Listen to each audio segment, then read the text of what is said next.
तुमच्या माईला बापाला असतील तर आजा आजीला विचारा. तुमच्या आया बहिणीचे कसे शोषण ह्या जाती व्यवस्थेने केले आहे. नुसता हक्क मागितला तर तुमच्या पूर्वजांना गावाच्या चौकात पारावर बांधून निर्दयी ढोरासारखे मारलं आहे. ना पोलीस ना यंत्रणा, कित्येक हत्या, कित्येक बलात्कार, कुठलीच दाद ना फिर्याद होती. लोकांच्या शेतात कामाला गेल्यावर तुम्हाला ढोरांसारखे राबवून घेतले जाईल. कामाला गेलेल्या महिला मुलींचं शोषण केलं जाईल. या सर्व गोष्टी घटना तुमच्या मायबापाने सहन केल्या आहेत. तुम्हाला लिहिण्याचा अधिकार नव्हता. लिहिलेलं बघितले तर हात कापले जायचे. तुम्ही वेद मंत्र उच्चारले तर जीभ कापली जायची. ऐकले तर कानात गरम शिसे ओतले जायचे. ह्या गोष्टी मी मनाच्या सांगत नाही, तुमच्या पूर्वजांसोबत घडलेल्या आहेत.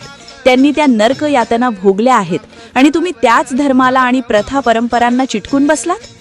त्यांनी तुमच्या आई बहिणी बायकोवर बलात्कार केला तर त्यांना साधारण शिक्षा, मात्र तुम्ही त्यांच्या बायकोकडे साधं बघितलं तर तुमचे डोळे काढले जातील.